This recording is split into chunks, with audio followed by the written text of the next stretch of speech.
Como comem as pessoas normais? Ontem, a minha paciente fez essa pergunta para mim. Falou: Lu, agora que eu tô tomando Ozempic, provavelmente daqui a pouco eu vou começar a me alimentar como uma pessoa normal. Como pessoas normais comem?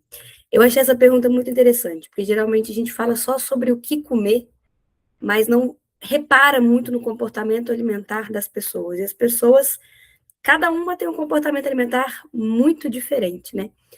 E aí eu respondi para ela fazendo um paralelo entre uma pessoa que tem uma relação tranquila com a comida, e come normal, e uma pessoa que tem um comportamento alimentar disfuncional. Vamos ver onde vocês se encaixam aí. Uma pessoa que tem uma relação tranquila com a comida, ela não pensa em comida o dia inteiro. Ela acorda e consegue entender o seu sinal de fome. Ah, será que eu estou com fome para comer? Ah, não, então não vou comer. Ah, tô com fome sim. O que que eu gostaria de comer? Ela consegue comer livre de culpa e sem ficar precisando fazer concessão, fazer gerenciamento, sabe? Ficar pensando, ah, se eu comer agora, depois eu não posso comer. É uma pessoa que tem uma relação tranquila com a comida, ela vai se orientar basicamente pelo seu sinal de fome e também pelo sinal de saciedade. Depois que ela já comeu durante um tempo, ela vai se sentir saciada e vai parar de comer. Ela consegue ter um chocolate em casa sem precisar terminar a barra inteira?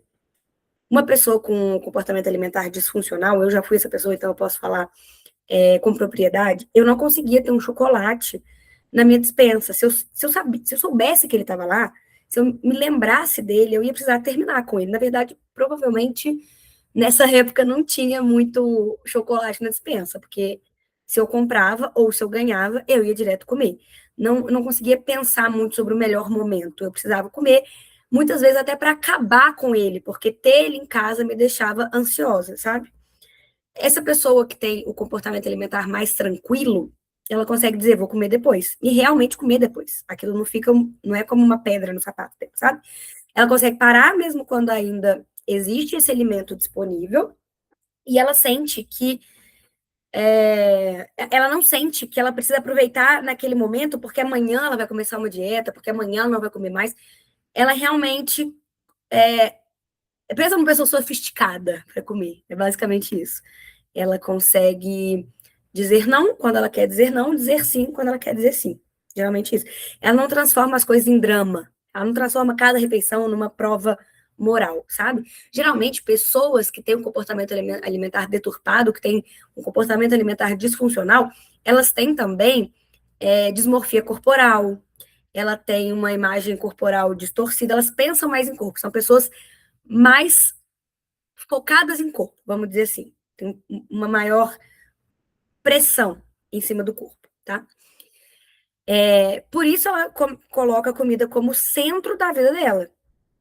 Ela não consegue ter oferta demais, ela fica ansiosa com acesso, com oferta. Se tem chocolate do lado dela, ela não consegue controlar, precisa esconder. Ou ela come o chocolate rápido até para ela não perceber que ela comeu aquilo. Ela se despede da comida. Ela come mesmo fisicamente desconfortável, sente culpa depois do que come, conta caloria. Outro dia eu até vi a Lara Nesteruk falando sobre isso no perfil dela, só que uma pegada meio polêmica, assim. Ela falou sobre mentalidade magra e mentalidade gorda. Acho que alguém perguntou na caixinha de perguntas se existia mentalidade gorda, e ela falou exatamente isso aqui que eu tô falando para vocês. Eu não gosto da mentalidade magra e gorda, porque isso parece que estamos falando que é uma mentalidade de uma pessoa gorda. E não é assim. A gente sabe que existem pessoas extremamente magras ou com corpo padrão, mas que ainda assim são focadas excessivamente em corpo, focadas excessivamente em comida e têm um comportamento alimentar disfuncional. Então, eu não gosto de categorizar mentalidade magra e gorda. Achei meio polêmico, mas eu acho que faz sentido, tá? Uma coisa que ela falou, acho que faz sentido o que ela falou sobre mentalidade magra e mentalidade gorda quando ela coloca em categorias. Eu só arrumaria para pessoas que têm comportamento alimentar disfuncional, pessoas que têm comportamento alimentar normal, né? Só que uma coisa que ela falou ali é que a pessoa de mentalidade magra ou gorda, ela nasce e morre com isso, sabe? Ela já nasce daquele jeito e ela nunca mais vai conseguir ser de outro jeito. Então, para ela emagrecer, ela precisa fazer escolhas mais racionais. E aí eu discordo, porque assim, eu acredito que sim, pode existir uma predisposição biológica, mas é muito mais de criação, é muito mais familiar e emocional, assim, porque a gente aprende coisas ao longo da vida, né? Ninguém nasce contando caloria, ninguém nasce sentindo culpa por comer bolo, ninguém nasce acreditando que precisa merecer o almoço depois de treinar, tudo isso é aprendido. Então, assim, eu não posso falar com exatidão exatamente o que que torna uma pessoa, uma pessoa com torna uma pessoa com essa mentalidade, mas eu acredito que tem algumas coisas. Por exemplo, a livre demanda, ela existe por um motivo, né? E existem muitas mães que elas colocam regras na amamentação dos filhos. Eu acho que já pode começar aí, sabe? O filho chora, porque muitas das vezes nas quais a gente chora quando a gente é criança é porque a gente tá querendo TT. Não dá pra gente saber, realmente não dá, a cabeça de um adulto não sabe se a criança só quer chupetar, se ela quer só colo, se ela quer um afago, se ela tá realmente com fome, mas começar a colocar regra aí já distancia a criança do seu sinal de fome, porque ela pode chorar porque ela tem fome, mas ela não tem peito, e aí? Então, o sinal de fome já é tapado aí, então ela já, porque a gente nasce, né, com essa capacidade interoceptiva de estou com fome, estou saciado. Os bebês são as pessoas que mais sabem disso, né, no mundo, assim. E a gente vem e fica colocando regra. Então, eu acho que daí a gente já pode entender algo disfuncional. Não, só vai mamar de 3 em 3 horas. E dali, aí ele mamou, daí a 3 horas vai dar o peito para ele de novo, ou uma madeira. Quem falou que ele tá com fome? Né? Então, colocar muita regra, eu já acho que já deixa a pessoa mais afastada desses sinais internos. Outra coisa, famoso, limpa esse prato, só vai levantar da mesa quando comer tudo. Se comer direitinho, vai ganhar sobremesa. É, come tudo para a mamãe ficar feliz. A gente também já vai se distanciando dos nossos sinais de fome e saciedade. Isso pode gerar um comportamento alimentar deturpado, que é aquela pessoa que olha para um prato de comida e se ele tá cheio, ela não consegue parar de comer. Eu e meu marido, a gente briga muito por causa disso. Ele acredita que por estar no prato dele, ele precisa comer, muito provavelmente porque ele ouviu isso, né? E eu falo que não, que ele precisa entender o sinal dele de fome e saciedade, que se ele não tá mais, se ele já está saciado, ele não deveria estar comendo. Então, isso é uma coisa que a gente faz depois de adulto. Às vezes a gente faz de forma inconsciente, tipo assim, você tá olhando aquele prato, você tá olhando aquele chocolate, você tem que comer porque ele tá ali, né? Então, não necessariamente você tá fazendo isso de forma consciente, mas muito provavelmente o que você viveu na infância vai ditar ali. Então, essas regrinhas, né, de que a criança tem que comer, tem que rapar o prato, eu também acho que pode deixar a criança, o adulto, mais disfuncional em relação ao comportamento alimentar. E aí depois a gente vê todo tipo de regra, né? E aí a gente começa a dieta, aí dieta do ovo, dieta da lua, jejum, jejum intermitente, comer de 3 em 3 horas, isso pode, isso não pode. Então, tudo isso vai causando ansiedade na nossa cabeça que a maioria das pessoas não sabem realmente o que, que pode, o que, que não pode comer. Na verdade, a maioria das pessoas elas estão tão desconectadas de si mesma que elas procuram validação numa, numa regra externa, né? Porque, na verdade, nutrição não é sobre isso, o que, que você pode, o que, que você não pode, né? Na verdade, que é muito o que eu trabalho, o que eu acredito o que você pode tudo, o que, que lhe convém nesse momento. Então, é muito mais sobre um comer intuitivo do que sobre regras. Mas a gente está tão desconectado de nós mesmos que a gente precisa de validação externa. E a validação externa é o quê? As regras que nos são impostas. Isso vende muito rápido. Né? Para uma pessoa que está totalmente perdida, você dá um papel para ela e falar assim: não, come isso, é isso aqui que você deve comer. Pô, ela vai acreditar, né? Então, é por isso que a gente acredita, porque é muito fácil acreditar numa pessoa que está te dando a solução para aquilo que você mesmo não consegue encontrar com autoconhecimento, talvez, né? Então, eu não acho que a gente nasce com isso. Pode haver uma porcentagem de predisposição, mas eu acho que muito é da forma como fomos criados mesmo, né? E até tem uma questão que eu gosto muito de falar em consulta, que é quando a gente chora, a nossa mãe coloca a gente no peito, e aí isso cria essa sensação de que comida é conforto, e é muito difícil a gente. Por isso que eu acredito que a maioria das pessoas tem comportamento alimentar disfuncional. Comportamento alimentar que todo mundo tem. São diferentes. Muitas pessoas têm um comportamento alimentar disfuncional, muitas pessoas vão para a comida à procura de abrigo. Isso não necessariamente é um problema. Porque se a gente tem isso desde a infância, desde a infância, não, de quando a gente é recém-nascido, isso não é um problema. Isso é um problema quando existe uma constância muito grande, né, uma frequência muito grande, e um sofrimento clínico, quando isso está te prejudicando. E a literatura até fala assim, 3 vezes na semana, se você faz isso 3 vezes na semana, por 3 meses, é um comportamento alimentar disfuncional. Então, a gente pode colocar isso na balança. Tem gente que se sente mais... que sente realmente um carinho na alimentação, mas nem sempre precisa da alimentação. E não sofre com isso, não tem culpa, não está aumentando peso, não se sente fisicamente desconfortável depois que come, ela escolhe com consciência comer aquilo ali, tá tudo bem, isso não é um problema. Mas tem pessoas em que a comida a domina e ela não consegue dominar. Ela não consegue falar assim, vou comer só um pedaço de chocolate, quando vê ela já comeu a barra inteira. Então, isso é um problema. Então, assim, este comportamento alimentar onde a gente precisa de buscar abrigo e conforto na comida não é um problema. O problema é o que isso está gerando para você, o que isso está gerando na sua vida, né? Então, voltando ao que a Lara Nesteruc falou, existe essa parcela de culpa da forma como nós fomos criados, né, para a forma como a gente vai lidar com o alimento, mas eu não acho que a gente morre com isso. Senão até eu não estaria aqui, né? Não teria meu trabalho, digamos assim.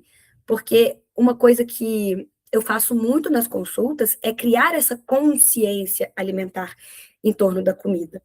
Eu acho que a pessoa que tem essa mentalidade, né, esse comportamento alimentar desajustado, ela vai sofrer muito, por exemplo, para emagrecer, que foi o que a Lara Nesteruc falou. Sim, porque ela vai ter que confiar não, ela vai ter que usar a parte do cérebro dela racional, que é uma parte que ela não costuma usar, para falar assim, não vou comer isso. Não, por mais que eu queira, eu não posso porque eu quero emagrecer. Não, eu sou adulta, sabe assim, essas coisas, eu sou adulta, eu preciso fazer o que é certo. Então é um esforço muito grande que você gasta para agir de forma racional perante aquela comida, em que na maioria das vezes, na maioria da sua vida, você agiu de forma irracional, né? Então, sim, uma pessoa com comportamento alimentar desajustado, ela vai ter muito mais dificuldade para emagrecer.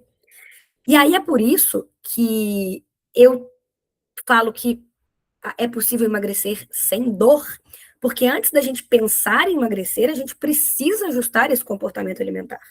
A gente precisa fazer com que a pessoa se torne o quê? Consciente. Eu acredito que sim, isso pode ser aprendido, sabe?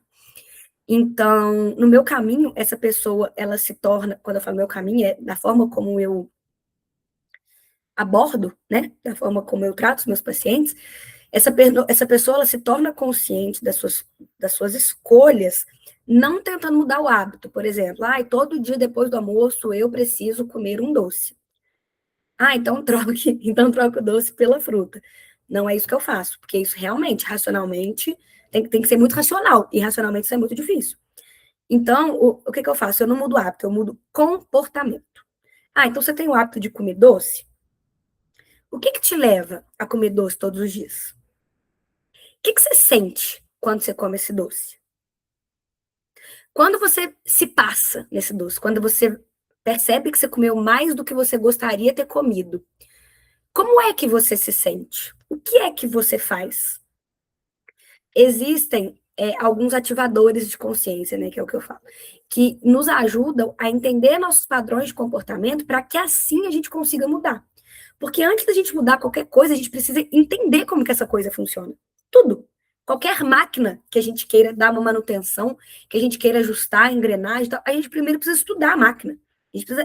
É a mesma coisa com a gente. A gente precisa ter esse grau de autoconhecimento, que é uma palavra que pode afastar muito vocês do que eu quero mostrar, por isso que às vezes eu até evito falar, mas nada mais é do que jogar luz no seu próprio comportamento. Então, a gente tem, para você se tornar uma pessoa mais consciente, para que aí, assim, você consiga modular o seu comportamento e o seu hábito. Então, existem algumas ferramentas, tipo escrita. Eu gosto muito de usar diário alimentar com as minhas pacientes. Como que você acordou, como que você estava se sentindo, o que você comeu, qual que era o seu nível de fome. Tudo vai depender de qual que é o caso, né? Mas qual que é o seu nível de fome, e como é que você ficou depois que você comeu. Às vezes você não vai mudar de um dia para o outro, mas eu tenho diário aqui, ó. Você sendo uma pessoa que você organiza tudo, organiza assim, escreve tudo que você sente, em algum momento você pode revisitar isso aqui e começar a entender seu padrão de comportamento.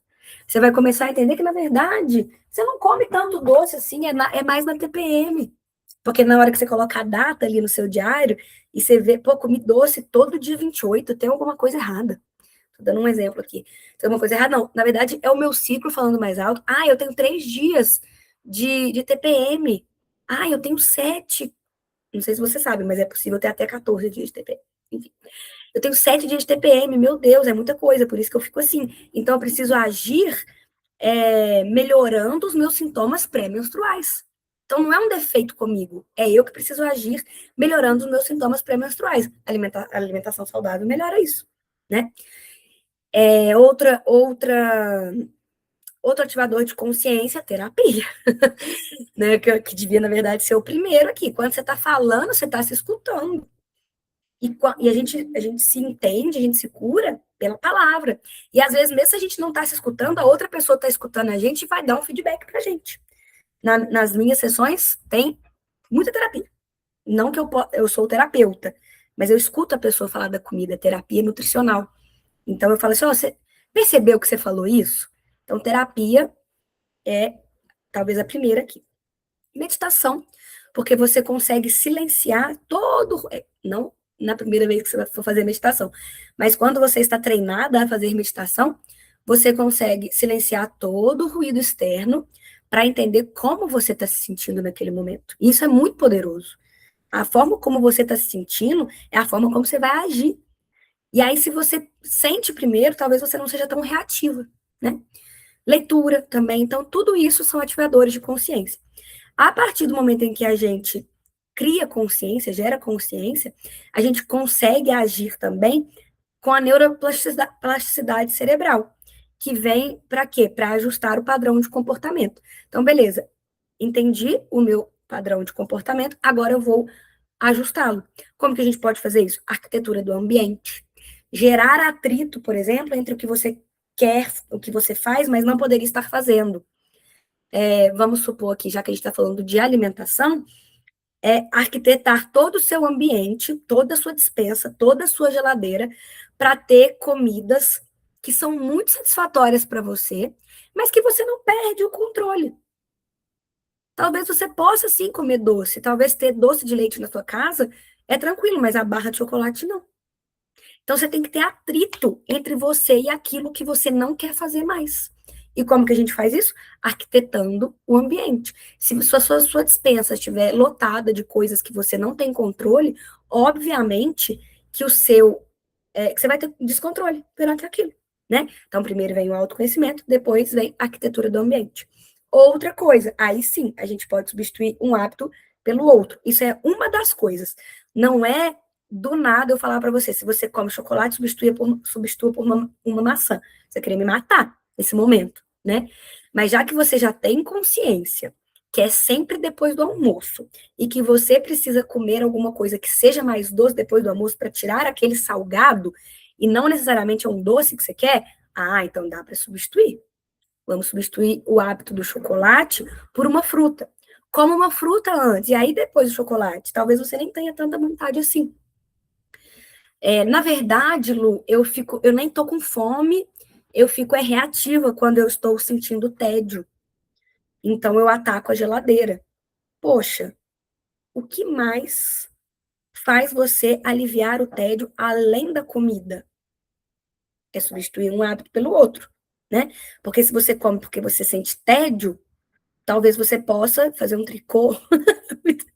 É muito diferente, né? Fazer um tricô de comer um chocolate, mas enfim. Aí sim você pode agir substituindo um hábito pelo outro, quando você já sabe o que te leva ao outro hábito. Porque daí o seu novo hábito, ele vai ficar mais interessante, mais lógico, né? Mais fácil de ser substituído. Você pode também ter pequenas recompensas. Por exemplo, a semana inteira eu eu não comi o chocolate que estava ali. Sabe o que eu vou fazer? Eu vou chamar o meu namorado para assistir um filme aqui em casa comigo e eu vou comer junto com ele. É uma pequena recompensa. Um check que você negou o chocolate é uma pequena recompensa, porque o nosso cérebro gosta de ver o checkzinho. Então, sim, é muito difícil emagrecer quando a gente tem um comportamento alimentar disfuncional, porque a gente tem que pensar com o nosso racional, e geralmente a gente não é racional nesse momento. Eu tenho pacientes que. Porque, na verdade, por exemplo, a compulsão alimentar, o nosso cérebro desliga, em muitos casos, né? A gente nem sabe mais o que a gente está comendo, a gente pode comer uma comida do lixo. E eu tenho pacientes, comida fria, arroz frio, sabe? Compulsão alimentar é nesse nível. Então, também já é interessante, já vou falar isso, porque nem todo mundo tem compulsão alimentar, às vezes só acha que tem, né?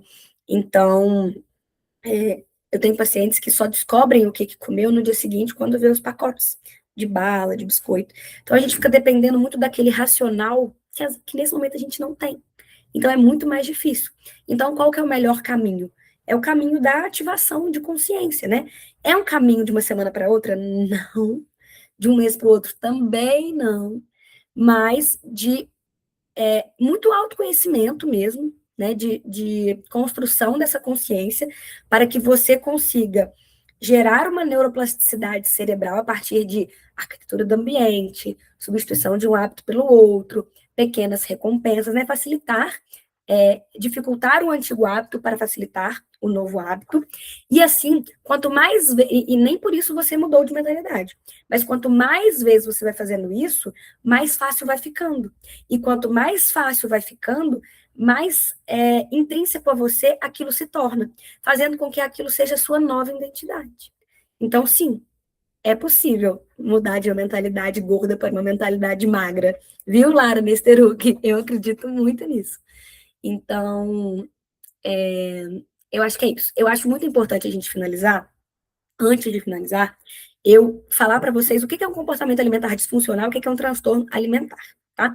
Porque eu acredito que a maioria das pessoas, em algum momento, já tiveram comportamentos alimentares disfuncionais, mas o transtorno alimentar é algo mais profundo, o buraco é mais embaixo. Não tenho pacientes atualmente que tenham transtorno alimentar, creio eu. Estou tentando pensar. Mas a principal diferença, eu já falei no início do vídeo, é a periodicidade, constância e sofrimento clínico. Tá? Algumas vezes a gente exagera e a gente sente que a gente perdeu o controle mesmo. Frente àquele dia de pizza, frente ao aniversário do nosso filho, o aniversário de criança, que geralmente isso acontece. Mas se foi um episódio só, é só um episódio. É algo muito mais pontual, né? Tranquilo. O transtorno, ele envolve episódios recorrentes de compulsão, tá? E é diferente também esse comportamento alimentar disfuncional, onde a gente tem esse descontrole, de uma desinibição, tá? O que acontece quando a gente tá desinibido? A gente é como uma taça, vou tomar só um golinho de vinho. Quando vê, a gente já tá tomando mais, né? Hoje eu nem vou ligar, nem vou contar para calorias, não. Vou comer mesmo que eu tô com vontade. Descontrole é quando ativamente você fala assim, meu Deus, eu não deveria estar comendo isso, eu não quero comer isso, não. Quando você já comeu, tá? Você quer parar, mas você não consegue. É o ponto central da compulsão alimentar. Controle, isso é quando você tem descontrole perante uma refeição. Só que controle, uma refeição ou um momento específico. Só que o controle perante ao alimento nem sempre é bom também, que às vezes você controla até demais. Às vezes isso cria uma restrição cognitiva para você, sabe? Uma restrição que te gera sofrimento também. Então, só para vocês entenderem também, controle é diferente de gerenciamento de alimentação.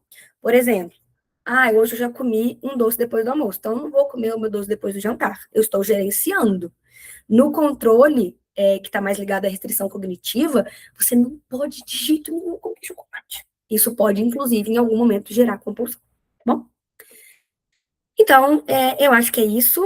É, o que ficou de resumo aqui para gente? Existem pessoas com comportamento alimentar disfuncional e pessoas com comportamento alimentar normal. Até onde eu sei, pessoas com comportamento alimentar disfuncional, elas estão mais. Isso está mais recorrente hoje, pelo tanto de regra que se é imposto, né, na nossa sociedade, na internet, muita coisa acontece, muita gente magra, muita gente no shape, muita gente estampando o seu shape, a sua dieta e tal. Então, hoje, as pessoas estão muito mais ansiosas frente à alimentação. Então, isso sim é criado. Pode ter predisposição biológica, mas eu acredito que isso seja algo cultural, emocional, e familiar. E existe um caminho para você sair disso aí. O caminho não é rápido e talvez nem seja fácil. Talvez você que não esteja acostumado a olhar para si, a se questionar, a entender por que, que você faz tal coisa, para você seja muito difícil, mas é o único caminho que realmente vai te levar para aquele lugar de paz, onde você nunca mais vai precisar ficar contando caloria, pensando no que você está comendo, pensando se você está emagrecendo ou não. E talvez você consiga emagrecer de forma muito mais efetiva nesse caminho, tá? Então é isso. Beijo para vocês e até a próxima. Ah, e me segue no meu Instagram, @NutriLualac.